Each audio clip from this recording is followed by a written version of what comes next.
Ang problema lang, ang maraming tao, nakalimutan nila that work is a great blessing from God.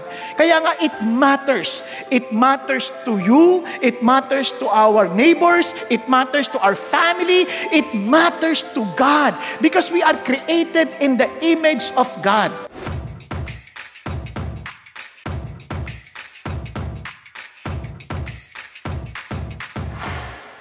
Purihin ang Panginoon Diyos, napakasaya po talagang mag-worship ng sama-sama. Kaya naman sabi ng Bible, let us not neglect meeting together as is the habit of some. Pero alam niyo po ba nung sinabi ng Panginoon Diyos yun sa Hebreo, He was not just telling us to meet. Ang sabi ng Diyos, get engaged, as in participate. Kasi walang totoong koinonia, walang totoong fellowship, nang hindi ho na-involve at napagpa-participate ang bawat isa. Because we are part of one body. And alam niyo po ba, sa buhay natin ngayon, sa pagkakataon ngayon, may dalawang hamon na hinaharap ang mga tao when it comes to work. Una, the feeling of being idle. No? Yung parang naghahanap tayo ng paraan na huwag magtrabaho. Yung panahon na parang lumabas na yung katamaran ng tao. Maraming tao may trabaho pero naghahanap ng paraan para hindi makapagtrabaho. Napansin niyo po ba yon sa trabaho ninyo? Minsan naghahanap ka, paano kaya ito maiiwasan? Kaya iba nagsisick leave kahit walang sakit. Anong sakit nila? Katamaran. kaya yung iba naman talagang humahanap ng paraan paano sila makakaiwas. Kung hahanapin sila ng boss, nagtatago silang ganyan, parang gano'n, no? Naghahanap sila lahat ng paraan. Kaya yun ang kalaban natin, yung pagiging idle. And somehow, pag hindi tayo nagtatrabaho, nawawalan tayo ng meaning sa buhay, nagkakaroon tayo ng frustration sa buhay. Yung iba naman, ang kabilang problema ay nagiging idol ang trabaho. Na kung saan para ito ng ating Diyos, ito ng ating pag-asa, na parang hindi natin kayang mabuhay ng hindi nagtatrabaho. To the point na hindi na tayo nagpapahinga. Akala natin na ang ating kasaysayan, ang kinabukasan, ang ating security ay nakabatay sa ating trabaho. Kaya ang babala ng Panginoon Diyos, sabi niyang ganoon ay, it is in vain for you to rise up early and to sleep late or retire late. For God gives to His beloved even in His sleep. Ang sarap, no? Na kahit natutulog ka, ang Diyos nagkakaloob dahil hindi naman gusto ng Diyos na parang super exhausted ka, wala ka ng ka-energy, na parang 24 hours ka nagtatrabaho. Ayaw ng Diyos yun. Kasi ang gusto ng Diyos, tayo magtiwala sa Kanya. Kaya itong hamon na ito ay napakagandang bantayan. Ang problema lang, ang maraming tao, nakalimutan nila that work is a great blessing from God. Kaya nga, it matters. It matters to you. It matters to our neighbors. It matters to our family. It matters to God. Because we are created in the image of God. At madalas, ang isip ng iba, kaya pangarap nila magtrabaho ngayon. Kasi para sa isang araw, magpapahinga sila. Naku, yun ay isang malaking pagkakamali. Bakit? Ang isip nila, ang Diyos parang laging nakaupo sa trono at nagbabantay, tinitignan kung sino ang natutulog. Hindi ganun ang Diyos. Malayo na agad ang inabot mo No, sorry. No, hindi ganun ang Panginoon Diyos. Ang Panginoon Diyos, hindi siya nakaupo sa trono. Sabi nga ni Jesus Christ, look at this. My Father is working until now, and myself am working. Alam niyo ba sa ibang translation? My Father is always working. Ganun kasipag ang ating Panginoon Diyos. And if we are created in the image of God, tayo rin po, we will find our meaning, we will find our joy in working. Kaya lang, ito po, bakit pa importante ang trabaho? Ano bang klaseng trabaho dapat? You see, it is not the what, but the why. Bakit ka nagtatrabaho? Di ba? Hindi yung ano yung trabaho mo. Kasi kailangan kung ang pangarap ko sana yung trabaho na parang taga-utos lang. Kasi sa pananaw ng maraming Grego noon, which naka-impluwensya ng malaki sa buong katauhan, na kapag hindi thinking work, hindi ba yung nag-iisip na trabaho, kunyari mga skillful work, mababang uri yan. Hindi totoo yun. Ang totoo niyan, wala sa trabaho kasi maging ang Diyos nagtatrabaho ng kanyang kamay. He formed us from the ground. Di ba? And He was also pictured Himself as a gardener. Bakit? Talagang lupa. Willing to dirt His hands. Ganun ang ating Panginoon Diyos. Super sipag. Now, Kaya nga, ano yung why natin? Our why, itong mga dapat ang ating pagkaunawa, we know who we are and we know to whom we are working for. Tanong mo yung katabi mo, kanino ka ba nagtatrabaho? Ano ba nagpapabangon sa'yo? Nescafe? Ano ba talaga nagpapabangon sa atin? Kaya nga tayo excited kasi we are working for God.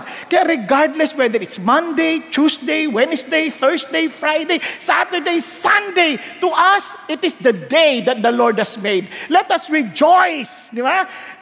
Let us rejoice. Bakit? Gawa to ng Diyos. The mere fact that you are alive, God has blessed you with a day to serve Him, to worship Him. Amen po? Kaya ito po ang napakalaking hamon para sa ating lahat. Na maalis tayo sa ating maling pangunawa pagdating sa trabaho. Kaya when you work, remember this, when you work to make a difference. Pakisabi mo sa tabi mo, work to make a difference. Bakit? Tingnan niyo po ang sabi ng Bible. Napaka-importante. Kaya sa ang ating talakayin ngayong hapon, be extra. Hindi ko hangad na kayo maging extra sa pelikula. Okay? Pero, kapag kayo'y nandoon, ibig sabihin, gusto ng Panginoon Diyos yun, you are extraordinary. Hindi ka kapareho ng iba lang kapareho ng ordinaryong mga tao. You are different. You are called by God to be different. Bakit? Because of the grace of God. Tingnan nyo halimbawa si Paul. Para maintindihan lang natin. Sabi ni Paul, by the grace of God, I am what I am, and His grace toward me did not prove vain, but I labored even more than all of them. Yet not I, but the grace of God. Kung naintindihan natin, yung regalo ng Diyos na hindi ayon sa ating mga merito, posibleng hindi natin pagbutihan ang ating mga ginagawa para sa Diyos. Nagkakaintindihan po? Kaya, yung tiyaga at sipag, kasi you are going extra. Hindi nakapareho ng dati, kaya do not conform to this world. You are different. Iba tayo. We belong to God. We experience the grace of God. Kaya do not conform to the standard of this world, but be transformed by the renewing of your mind. Are you following? Sa ordinaryong mga tao, kailangan ko magtrabaho kasi kailangan kong kumain eh. Tayo hindi. Kailangan ko magtrabaho kasi binigay ito ng Diyos sa akin. It's a gift from God. And this is one way of showing God, reflecting God to the people. Dahil plano ng Diyos na ako'y magtrabaho, dahil panawagan sa akin ng Diyos, calling ako ito ng Diyos, at ito'y aking pagsamba sa Diyos. Nagkakaintindihan? Kaya pag sa ating pagpapatuloy, ulitin natin, work to make a difference, be extra. And how different? How different? Basta wag lang difference. Minsan, may pagkakaiba kami ha, lamang ako ng isa ha. Hindi ganoon. Different enough that turns the world right side up. Nagkakaintindihan? Kita niyo yung gulo ng mundo, no? Baliktad na baliktad. Minsan, yung pinupuri, tamad. Hindi niyo ba napansin yan? Yung mandaraya, yun ang umuulad. Kaya iba sa atin naiinis eh. Bakit ganoon? Sino pa yung madaya? Siya pa yung angat.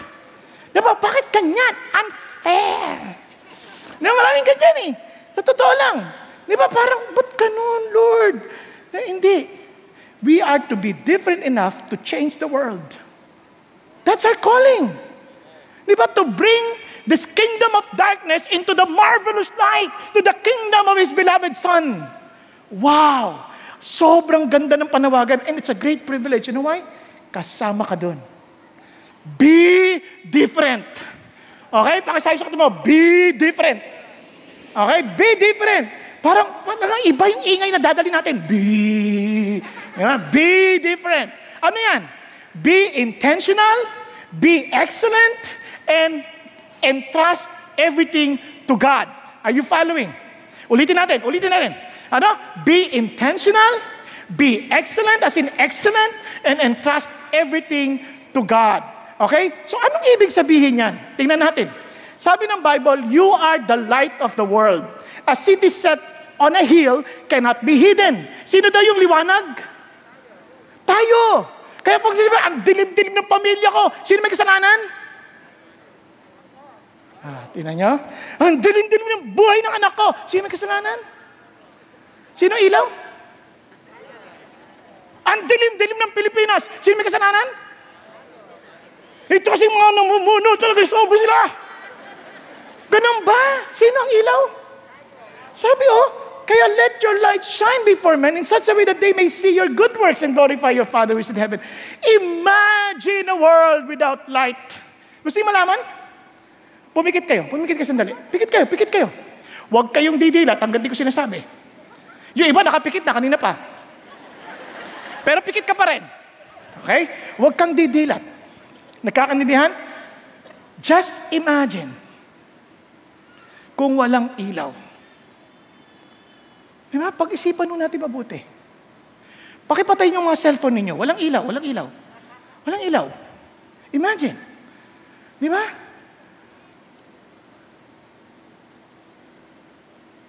Ngayon, dumilat kayo ngayon.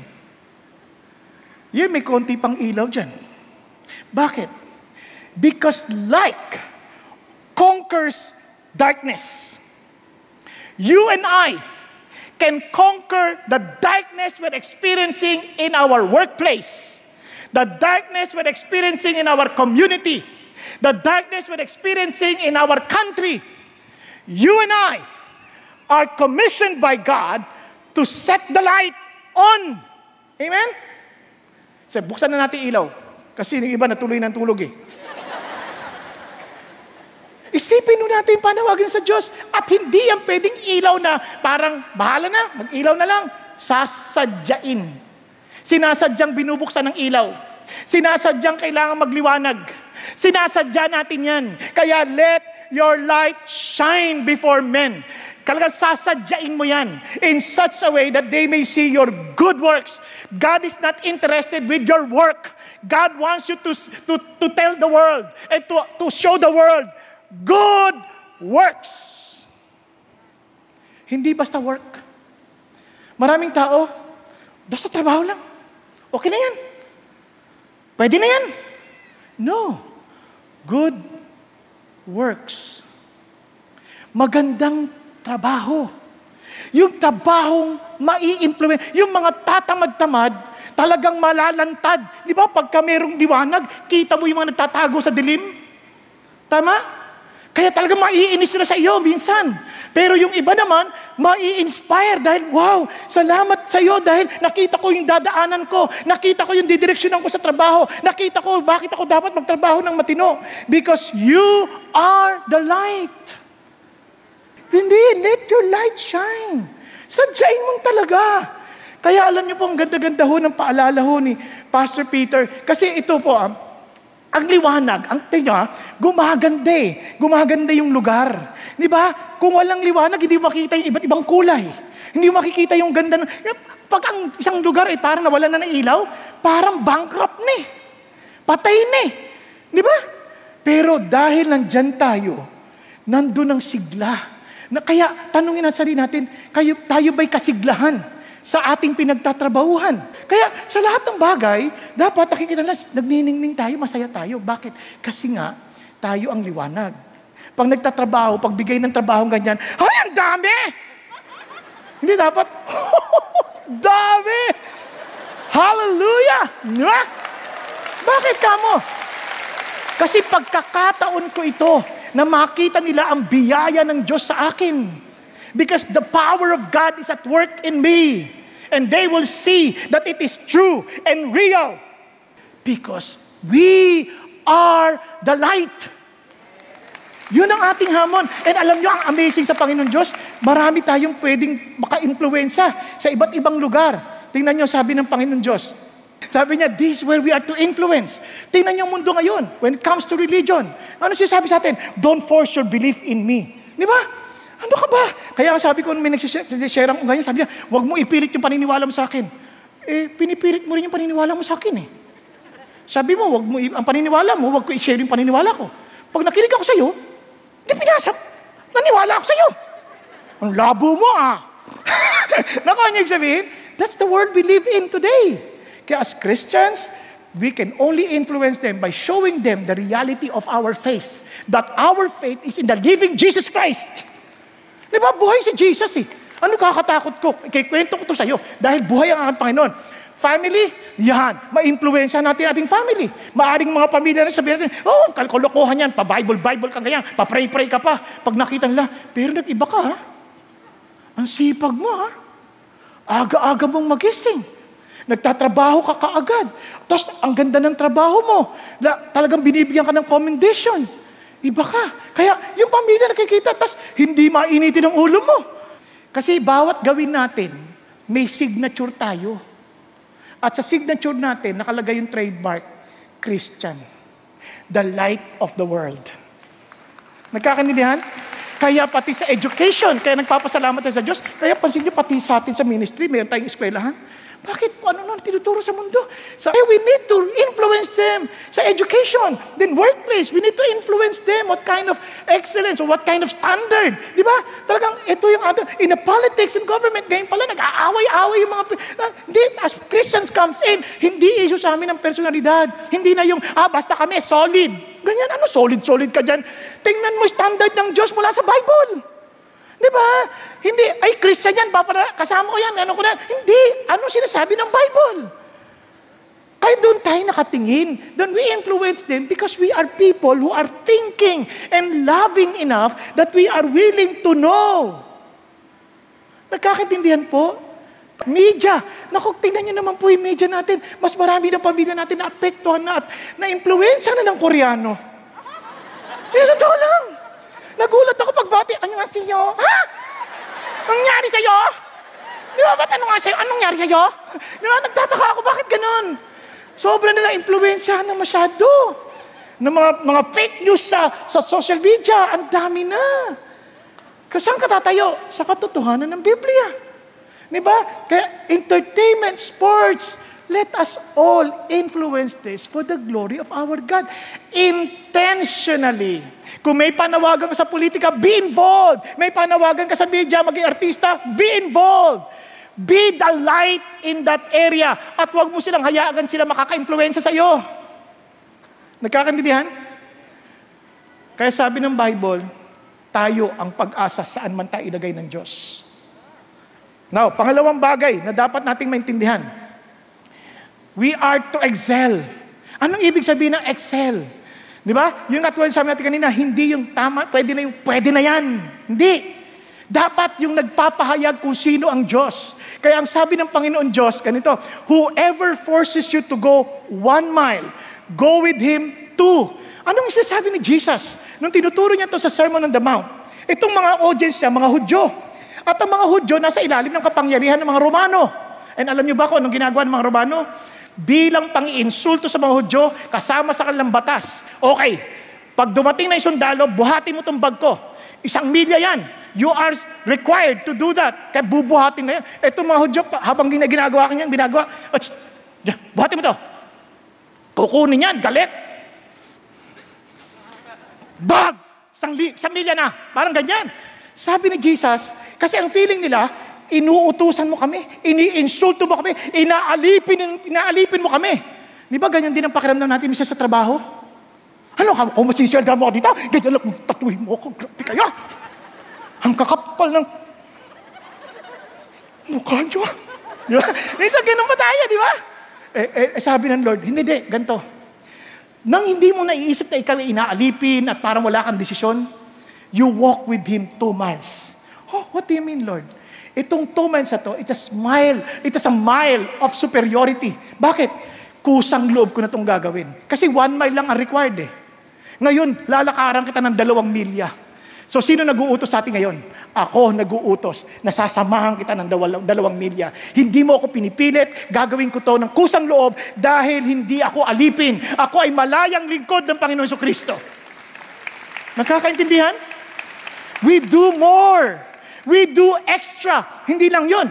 Yung iba pa, itong milya na to, hindi lang milya ng superiority, kundi milya ito ng kagaanan ng loob. Bakit? Ito yung parang sumasaya ka. Parang mayroon kang pagkakataon na habang kinakarga mo yan, normal lang parang, buhat ka, alam mo, lalaki ng katawan ninyo, tapos ako pa magbubuhat. Grabe naman kayo. Eto, hindi. Lalakaran ka na 1 milya, kinikwentuhan mo siya. Kamusta ka? Galing ka pa sa Rome. Hindi mo ba namimiss ang iyong pamilya habang ikaw ay nandito sa aming lugar? Alam mo, nakakahanga ang iyong mga sakripisyo. Napupunta kayo dito para lang ipagtanggol ang inyong sariling mga lahi. Kaya alam nyo, bakit ka ganyan? Bakit ka willing maglakad? O tama na, 1 mile na. Hindi, lakad pa tayo. Marami pa tayong pagkikwentuhan. Bakit ka ganyan? Kasi narinig ko yung turo ng Jesucristo doon sa Sermon on the Mount. Na talagang sinasabi niya na tayo ay mahalagang tao. Mahalaga ka, mahalaga ako, kaya kailangan tayo maging tagasunod ni Jesus. Meron kang pagkakataong mag-share ng gospel. Yan ang Christian. Kaya pag inutusan ka, masaya mong gagawin. Diba? Kung sakaling ang galit ka because you want to make a difference. You're mad? Yes. Because of my passion for good, I want to make a difference. Sa halip na magreklamo ka, sa halip na mainis ka, gawin mo ito para sa Diyos. Katinan yung konteksto dyan. Ang konteksto nito, you have heard, sabi niya ganun, that it was said, you shall love your neighbor and hate your enemy. But I say to you, love your enemies and pray for those who persecute you. Ang galing, no? Ano sinasabi ng Diyos? Sabi niya sa trabaho, minsan tinatamad na tayo. Alam bakit? Daming kaaway. Ang daming kagalit. Di ba? Pag sabi mo, paano naman ako magtatrabaho? Kita niya, alin na yan. Napaka-chismosa niyan. Lagi ako sinusumbong kay Sir. Di ba? Kahit nakakainis na yan, ayoko na. Yung boss ko, pag nakita pala yung boss mo, pagkita pala, kumukulo na yung dugo mo. Yan naman si Sir. Sana absent ka na lang lagi. Di ba? Ganyan eh. Di ba? Parang, sabi ng Lord, no, ano ka ba?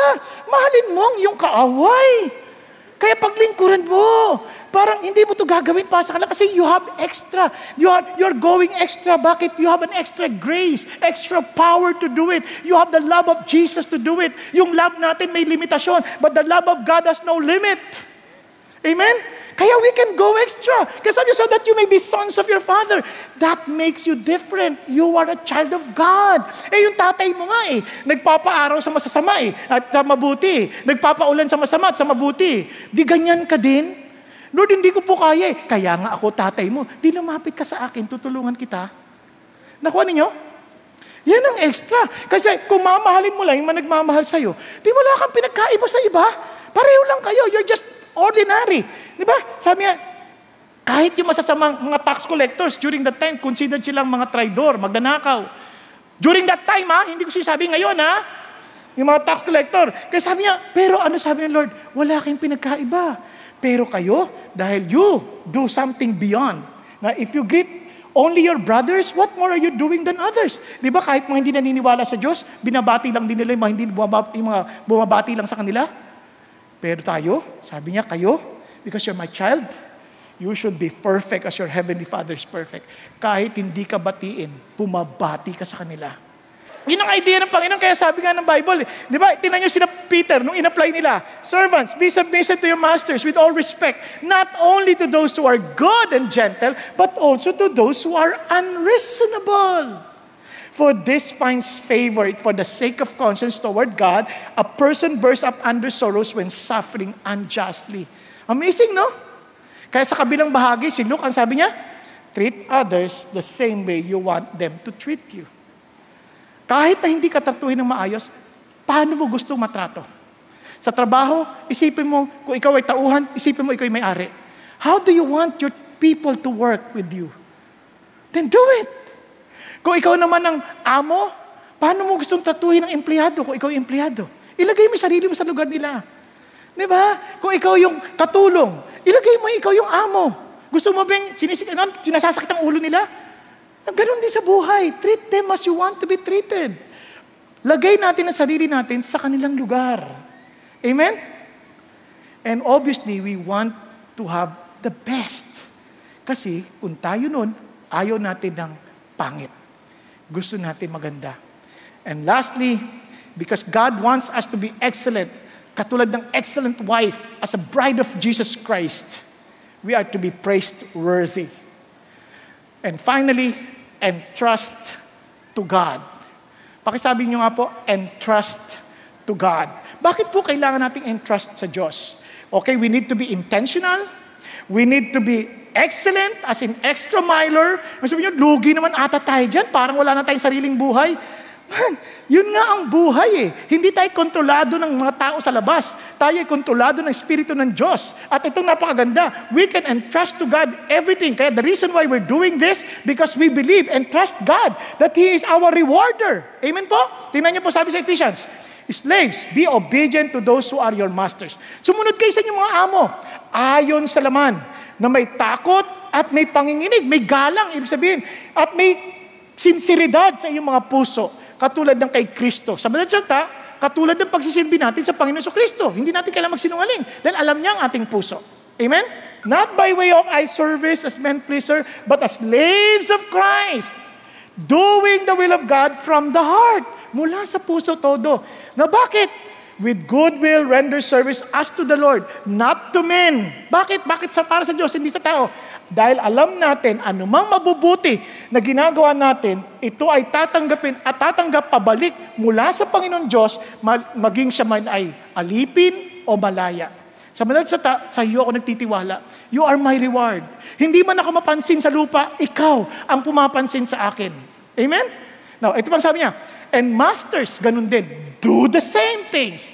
Hindi ka master, parang akala mo ikaw na yung master. Hindi, may amo ka pa rin. Do the same thing. Do everything with sincerity from your heart para sa the Lord, sa pang-ask to the Lord. Knowing that both their masters and yours is in heaven and there is no partiality with Him.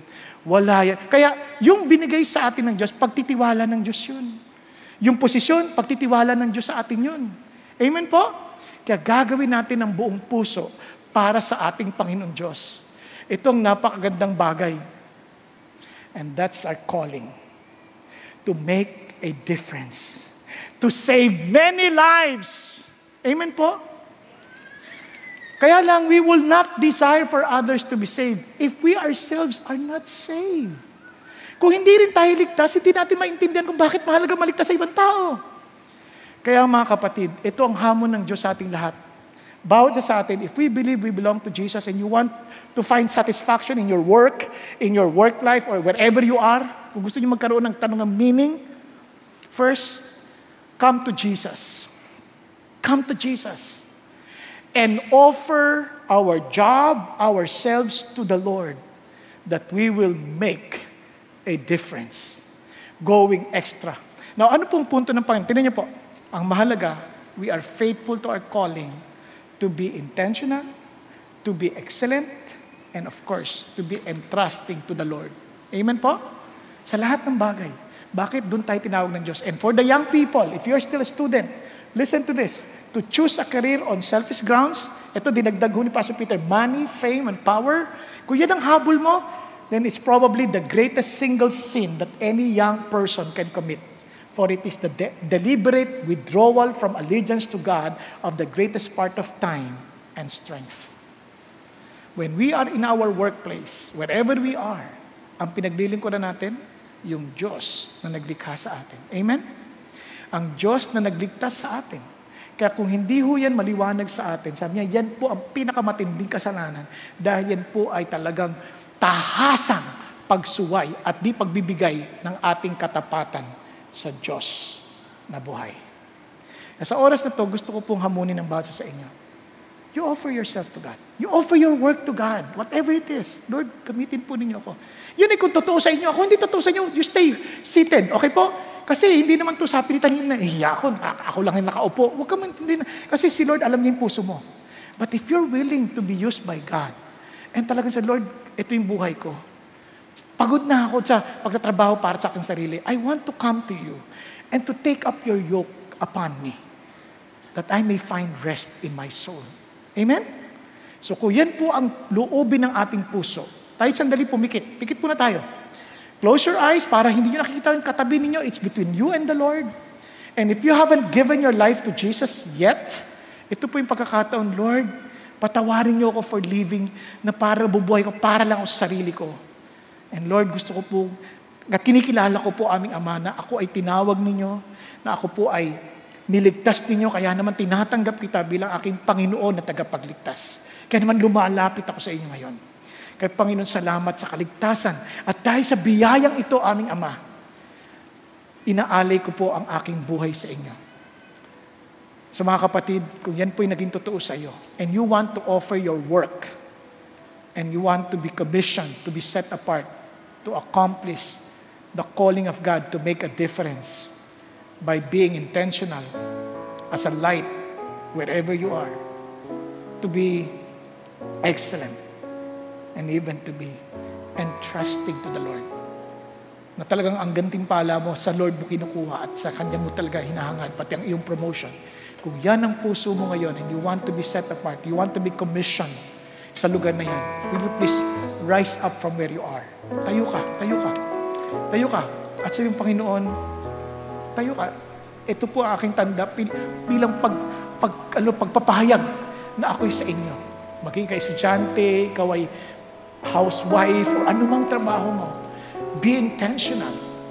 Be excellent. And entrust to God your work and even the rewards and the promotion.